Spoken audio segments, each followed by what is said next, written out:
पूर्णिमा के दिन चावल का एक आखा दाना जानते हो, पूरा खंडित चावल नहीं, कितना चावल, एक दाना चावल का शंकर भगवान के शिवलिंग पर समर्पित करिए। एक बेलपत्र जिसका डंडी का मुख अपनी ओर हो, जहां से चावल चढ़ाया है, उस चावल के ऊपर अपनी कामना कर रख दीजिए और चंद्रमौली भगवान का स्मरण करिए। कौन से भगवान? शंकर भगवान का सर्वश्रेष्ठ सुंदर नाम है चंद्रमौली। चंद्रमौली भगवान का स्मरण करिए, अपनी कामना कर बेलपत्र समर्पित कर शिव जी पर एक लोटा पानी, एक जल पात्र समर्पित करो, कलश से जल चढ़ा दीजिए, नैनों में वो जल लगाकर अपनी कामना कर वापिस घर को आइए।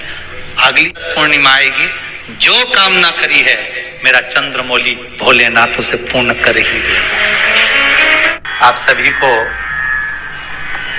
सुंदर पूर्णिमा की बहुत बहुत बधाई हो। बाबा विश्वनाथ की कृपा आप पर सदा बनी रहे। आ गया पूर्णिमा की रात्रि, बड़े से बड़ी बीमारियां, बड़े से बड़े रोग, बड़े से बड़े कष्ट इस पूर्णिमा की रात्रि को छूट जाते हैं। दमे की बीमारी, श्वास की बीमारी, अनिद्रा की बीमारी, रात्रि को जगना, ये सारी बीमारियां पूर्णिमा की रात्रि को अगर व्यक्ति अपने जीवन को सुखमय बनाए, अपने जीवन को आनंदमय बनाए तो सब छूट सकते। पूर्णिमा की रात्रि को पीपल के पत्ते 5 लेकर उसके ऊपर खीर डालकर रात्रि को खा लेने से महाराज दमे की बीमारी, श्वास की बीमारी रुक जाती है, वो बीमारी बढ़ती नहीं है, उससे कष्ट नहीं होता। जिन बच्चों के नेत्र कमजोर होते हैं, रोशनी कमजोर होती है, पूर्णिमा के दिन रात्रि को 12 बजे भगवान चंद्रदेव का दर्शन कराइए। 5 से 7 मिनट तक नयन मिलाए चंद्रदेव के साथ और बाद में एक पीपल के पत्ते पर खीर जो चंद्र के नीचे रखी हुई है उसी खीर को चटा दीजिए, फिर चंद्र का दर्शन कराओ, फिर खीर को चटा दीजिए। महाराज नयन की ज्योति बढ़ती है, नींद नहीं आती तो निंद्रा देवी प्रवेश करती है, निंद्रा अच्छी आती है, आनंदित होता है। महाराज जिस व्यक्ति के शरीर में गांठ पड़ जाती हो, शरीर काला पड़ जाता हो, चट्टे पड़ जाते हो या दांत खाज खुजली हो जाता हो, उसके लिए भी पूर्णिमा की रात्रि को 12 बजे महाराज भगवान चंद्रदेव के लिए 21 दिए जलाए जाते हैं। उस 21 दिए की कालोच एक थाली में इकट्ठी करी जाती है, कालोच को इकट्ठी कर शरीर में गाय के घी के साथ में जहां जहां जगह पर चट्टे हैं, गांठ है, वहां लगाया जाता है। उसको 5 या 7 दिन लगाइए, उसके बाद में रोज प्रतिदिन लगाने के आधे घंटे बाद स्नान कर लीजिए, आराम लगना प्रारंभ हो जाता है। महाराज आज पूर्णिमा की रात्रि से लेकर कार्तिक पूर्णिमा की रात्रि के बीच में जो दामोदर भगवान का, कृष्ण का, शिव का मंगल आनंद करेगा, अभिषेक करेगा, पूजन करेगा, स्मरण करेगा, उसके सारे दुख दरिद्र दूर हो जाएंगे। रात्रि को आप बड़े प्रेम से खीर बनाओ, चंद्रदेव की साक्षी में रखो, भोग लगाओ भगवान श्री हरि को। बन सके अगर लक्ष्मी की कमी है, लक्ष्मी नहीं आ रही है, व्यापार नहीं चल रहा है, तकलीफ बहुत ज्यादा है, घर में कष्ट है, कर्जा ज्यादा है, तो एक तांबे के कलश के ऊपर, तांबे के कलश में पानी भरना, कटोरी रखना, उस पे लक्ष्मी जी की मूर्ति रखना। लक्ष्मी जी की मूर्ति नहीं हो तो चांदी का सिक्का रखना। उसके सम्मुख में आप 31 दीपक घी के लंबी बाती के जला देना। महाराज एक एक कमल गट्टा उस 31 दिए के अंदर डाल देना और लक्ष्मी जी का पूजन करना, लक्ष्मी जी का स्मरण करना, खीर का भोग लगाना, पान के पत्ते पर खीर रखना, 5 पत्ते पर खीर का भोग लगाना और माता लक्ष्मी से विनती करना। सुबह 4 बजे तक वो रखे रहने देना, सुबह 4 बजे वो उठाना, लक्ष्मी को वापिस तिजोरी में या सिक्का हो तो उसको अलमारी में रख देना। जो खीर बनी है वो प्रसाद के रूप में सुबह 8 बजे, 10 बजे, 9 बजे जब खाना हो प्रेम से खाना। माता जो दिए लगाए हैं वो ठंडे हो गए होंगे, उनको रखे रहने देना, बाद में काम आते रहेंगे, या दिए विसर्जन करना हो तो आपकी मर्जी है। पर वो मिट्टी के दिए लगेंगे, आटे के दिए नहीं लगेंगे, मिट्टी के दीप लगाना है आपको। 31 घी के दिए लगाना है। लक्ष्मी जी का पूजन करो, कंकु, चावल, हल्दी, मोली से सब तरह से। पूर्णिमा की रात्रि को सुख मिलेगा, आनंद मिलेगा, लक्ष्मी की वृद्धि होगी, कार्य सिद्धि होगी। दूसरा क्रम, पूर्णिमा के दिन आप शाम को प्रदोष काल के समय 4:30 बजे से 6 बजे के बीच में 1 लोटा पानी, उसमें 5 बेलपत्र रखकर, एक कमलगट्टा डालकर भगवान चंद्रेश्वर महादेव के नाम से भगवान शंकर को चढ़ा दीजिए। आपकी जो कामना हो वो कामना कर चढ़ाएं, विनती करें चंद्रेश्वर महादेव को और निवेदन करें कि हमारा ये कार्य सफल हो। केवल पूर्णिमा के दिन चढ़ाइए, कार्तिक पूर्णिमा तक क्या फल मिलता है हमको जरूर बताइए। भी पूर्णिमा की रात्रि को और कार्तिक पूर्णिमा की रात्रि को गर्भवती नारी अपनी नाभि पर यदि चंद्र की दृष्टि पड़वा लेती है तो बच्चा विकलांग पैदा नहीं होता है। गर्भ से जो बालक होगा श्रेष्ठ होगा, विद्वान होगा, चतुर होगा, पढ़ने में होशियार होगा, क्योंकि ये चंद्र की किरणें जब समुद्र में उछाल ला सकती हैं तो आपके जीवन में भी तरक्की ला सकती है, उछाल ला सकती है। क्यों करा जाता है पूर्णिमा का व्रत? पूर्णिमा का व्रत करने का कारण क्या है बताइए? आप इतने सालों से कर रही हो, कई माताएं कर रही होंगी पूर्णिमा का व्रत। एक समय फलाहार करती हैं, एक समय भोजन करती हैं। भोजन में खीर का होना जरूरी होता है पूर्णिमा के व्रत में, दूध की सामग्री होना जरूरी होती है पूर्णिमा के व्रत में। 12 महीने की पूर्णिमा करो मना नहीं है, और पूर्णिमा उठाने का भी समय होता है। चैत्र के महीने की जो पूर्णिमा होती है, चैत्री पूर्णिमा पहली पूर्णिमा मानी जाती है, इसलिए चैत्री पूर्णिमा को सिद्ध पूर्णिमा कहते, कार्य सिद्धात्री पूर्णिमा कहते, सिद्ध करने। मनोरथी पूर्णिमा कहते, मनोरथी पूर्णिमा। इसलिए पूर्णिमा का व्रत कहां से उठाया जाता है? चैत्र के महीने की पूर्णिमा से पूर्णिमा का व्रत उठाया जाता है कि मैं महीने की पूर्णिमा करूंगी तो वो चैत्र पूर्णिमा से उसको उठा लिया जाता है। पर उसका एक नियम रहता है, आप फलाहार करें अपनी जगह पर है, पर एक समय भोजन कर रहे हैं वो अपनी जगह पर, भोजन के साथ में मीठे के साथ थोड़ा दूध की सामग्री होना जरूरी होती है। और क्यों करते हैं पूर्णिमा का व्रत? किस लिए किया जाता है, क्यों करा जाता है? उसका व्याख्यान वर्णन शिव महापुराण के अंतर्गत स्कंद पुराण में लिखा गया।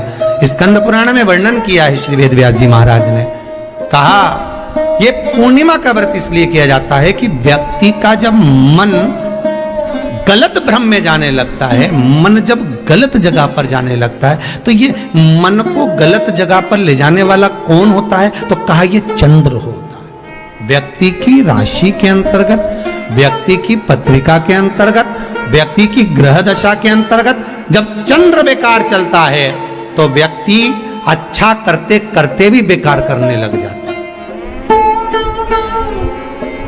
चंद्र डोल रहा है। कई माताएं कहती हैं गुरुजी हमारे बेटे को आशीर्वाद दीजिए, बहुत गलत संगत में जा रहा है, मतलब समझ जाना कि चंद्र गड़बड़ जा रहा है। बेटी अगर गलत मार्ग पर जा रही है, बेटी अगर गलत संगत में जा रही है किसी अन्य, या बढ़िया कथा करा, सुनी कि नहीं सुनी बात? सत्यनारायण भगवान की कथा में लिखा है, स्कंद पुराण के अंतर्गत जो सत्यनारायण भगवान की कथा का स्मरण किया उसमें लिखा है प्रत्येक संक्रांति पूर्णिमा को सत्यनारायण की कथा करवाने लगा और ये योनि को प्राप्त हुआ, इस योनि से छूटा, इस योनि में गया। लिखा है, सब कुछ लिखा है। अब उत्ते से समझ जाओ कि पूर्णिमा को सत्यनारायण की कथा करने का बोला, तो पूर्णिमा को सत्यनारायण की कथा का क्यों बोला? वैसे तो रोज कराओ सत्यनारायण जी की कथा, प्रतिदिन कराओ मना नहीं है। आप क्या कोई विशेष फंक्शन है आप सत्यनारायण जी की कथा करवा, पर पूर्णिमा संक्रांति को और संक्रांति को पूर्णिमा को सत्यनारायण की कथा का स्मरण क्यों करवाया गया? क्योंकि पूर्णिमा के दिन अगर ये भगवान का व्रत रख लेगी, पूर्णिमा के दिन अगर ये खीर का प्रसाद बना लेगी, थोड़ा सा दूध की कोई सामग्री बना लेगी और भगवान को भोग लगा देगी, भले सत्यनारायण भगवान के भाव से बनाए, भले सत्यनारायण जी के निमित्तार्थ बना, पर अगर इसने सत्यनारायण भगवान के निमित्त से बना, पर पूर्णिमा के दिन अगर ये व्रत रखेगी, उपवास रखेगी या कोई सामग्री बनाकर भगवान की पूजन कर लेगी, तो इसके घर में जो अशांति है वो शांति में बदल जाएगी। इसलिए कई घरों में आज भी सत्यनारायण भगवान की पूजन हर पूर्णिमा को करती है। माता किताब लेके बैठ जाती है, तुरंत उन्हें ऑफिस जाना, कहीं काम पे जाना, और तुरंत उसने जल्दी कलश रखा, कलश नहीं भी रखे तो भगवान की पूजन कर के ब्राह्मण देवता को बुला लेगी, ब्राह्मण नहीं आएंगे तो खुद कर लेगी, पर करती जरूर है। इतना सा आटा सेक लेगी, पंजेरी बनाई, सीरा बनाई, मिठाई रख दो, कुछ भी करेगी पर सत्यनारायण की कथा कर ले। उसका मन लग गया उसमें, मतलब पूर्णिमा को करना है। उसको करने से क्या होता है? शांति रहती, शीतलता रहती। जिसके घर में हर महीने की पूर्णिमा को खीर बनती हो, ध्यान दीजिएगा, बहुत सुंदर संवाद चल रहा है, बहुत ध्यान देने वाली बात है। प्रत्येक महीने की पूर्णिमा को जिसके घर में दूध की सामग्री बनती हो, दूध की सामग्री तैयार होती हो, खीर प्रसाद तैयार होता हो, उसके घर में कभी क्लेश नहीं हो सकता। चाहे सास बहू एक दूसरे के सामने वो कहे ना, वो सांप और नेवले की लड़ाई क्यों ना, फिर भी शांति हो जाती है। पर प्रत्येक महीने की पूर्णिमा होना चाहिए। ये नहीं कि तुमने एक महीने की पूर्णिमा पे बना लिया और दूसरे महीने की पूर्णिमा को गायब कर दिया। फिर किसी ने कह दिया आज चूरमा तो बन रहा है, दाल बाटी तो बन रही है चूरमे के साथ में, लड्डू बन रहे हैं, तो काय को खीर बना रही हो? तो तुमने अब वो खीर प्रसाद। महापुराण की कथा कहती है, महाराज पूर्णिमा का जो चंद्र है वो विशाल का है, और उस चंद्र की पूर्णता में हमारी अभिलाषाएं भी पूर्ण हो। आप आस्था चैनल के माध्यम से जितने लोग कथा सुन रहे हैं, फेसबुक यूट्यूब पर जितने कथा सुन रहे हैं, और कुबेरेश्वर धाम में जितने कथा सुन रहे हैं, आप में से कितने लोग हैं जो पूर्णिमा का व्रत करते हैं? जो माताएं करती हो जरा हाथ उठाइए। पूर्णिमा का व्रत जो करते हो ना आप लोग, रखिए। अब पूर्णिमा के व्रत में आपने कई बार किताब पढ़ी होगी पूर्णिमा की, या आपने व्रत किया होगा, या पूर्णिमा का व्रत आप धारण करे होगे, तो उसमें पूजन कौन से भगवान की होती है? पूर्णिमा के व्रत में किस भगवान की पूजन होती है? तो कहा पूर्णिमा के व्रत में केले के खंभ लगाकर पूर्णिमा का जो अध्यापन होता है, पूर्णिमा की जो पूजन होती है, उस पूजन में शंकर और पार्वती की पूजन की जाती, शिव और नारायण की पूजन करी जाती, शंकर और पार्वती का स्मरण किया जाता। किसकी पूजन होती है? शिव पार्वती।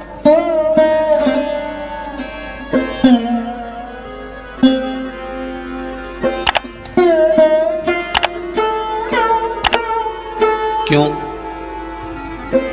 शंकर और पार्वती का पूजन क्यों करा जाता है पूर्णिमा के व्रत में? क्योंकि शिव और माता पार्वती ही केवल एक ऐसे हैं जिन्होंने अपूर्ण लक्ष्मी को भी पूर्ण बना दिया था। किसको पूर्ण बनाया है? लक्ष्मी। शरद पूर्णिमा के दिन अगर आप शंकर भगवान को एक लोटा पानी अगर शिव को समर्पित कर रहे हो, श्वेत पुष्प को रख कर शंकर जी के ऊपर सफेद फूल को चढ़ाकर अगर एक लोटा जल भी, एक पात्र जल भी शंकर को समर्पित कर रहे हो, तो ये लक्ष्मी के लिए ही तो कर रहे हो। और कौन सी लक्ष्मी? पूर्ण लक्ष्मी। पूर्ण लक्ष्मी। आपको पहले भी कथा में कहा, एक बार भगवान विष्णु के सामने लक्ष्मी मैया ने बहुत तेज स्वर में कह दिया था, नारायण, दुनिया के लोग आपका नाम जपते हैं, दुनिया के लोग नारायण नारायण कहते हैं, दुनिया के लोग आपका भजन करते हैं, पर सत्य मायने में कहूं ना तो मेरे बिना दुनिया के लोगों की नहीं चल सकती। मेरे बिना दुनिया नहीं चल सकती, संसार मेरे बिना नहीं चल सकता। भगवान विष्णु ने कहा ये तो गलत है लक्ष्मी आपका कहना।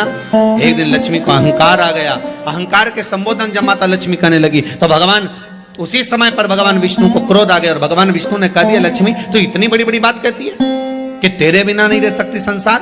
मैं तुझे कहता हूं लक्ष्मी तू अपूर्ण है, तू अपूर्ण है, तू पूर्ण कब हो गई?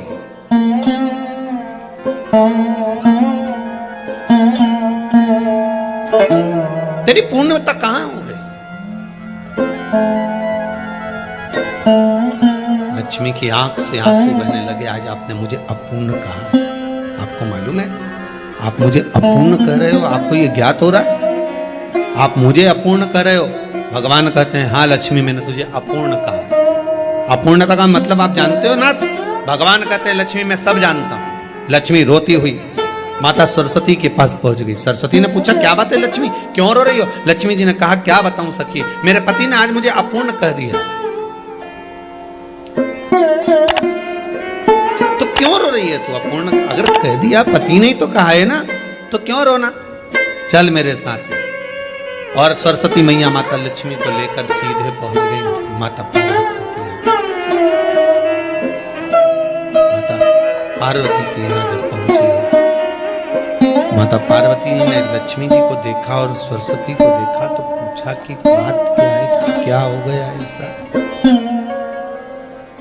क्या हुआ, क्या है ऐसा जो तुम दोनों आज मेरे पास में आई?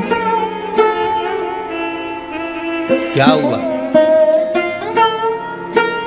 पार्वती जी कुछ बोलती, शिव जी का ध्यान माता सरस्वती की ओर और लक्ष्मी की ओर गया और भगवान शंकर जान गए कि आज भगवान नारायण ने लक्ष्मी जी को अपूर्ण कहा है। अब देखें माता पार्वती क्या कर सकती है, इसको पूर्ण बनाने के लिए करेगी क्या? क्या हुआ? माता सरस्वती जी बोली लक्ष्मी को अपूर्ण कर दिया। अपूर्ण कर दिया? हाँ, तो क्या सोचना उसके लिए, इसको मैं अभी पूर्ण बना देती हूं। माता जगत जननी पार्वती ने गोदी में विराजमान गणेश जी को उठाया और उठाकर लक्ष्मी जी की गोद में दे दिया। ले लक्ष्मी, आज से तो पूर्ण हो गई। लक्ष्मी, आज से तो पूर्ण। गोदी में जब तक संतान नहीं है तो नारी को लोग अपूर्ण समझते हैं, पर माता पार्वती जी ने संपूर्ण ब्रह्मांड में एक सिद्धता प्रदान कर दी कि अपने गोदी के लाल को, अपने गोदी के पुत्र को माता ने लक्ष्मी की गोद में देकर लक्ष्मी को पूर्ण बनाया। वो दिन कौन सा था? यही शरद पूर्णिमा का दिन था। कौन सा दिन? आवाज पकड़ हुआ। यही शरद पूर्णिमा का दिन था। शरद पूर्णिमा का दिन लक्ष्मी को पूर्ण करने का दिन।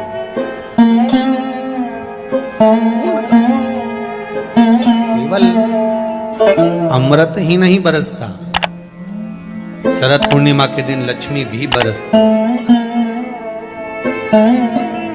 लक्ष्मी पूर्णिमा के कितने व्रत होते हैं? बोलते जाओ, जरा जल्दी जल्दी बोलो। पूर्णिमा के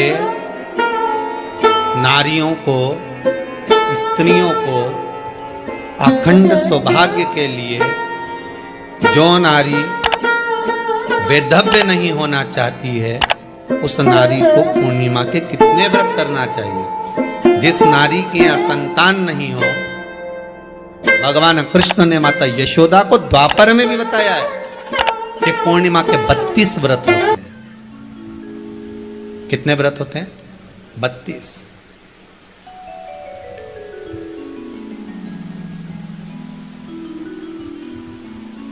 स्वयं भगवान कृष्ण यशोदा रानी को, माता यशोदा जी को भी बता रहे हैं 32 व्रत।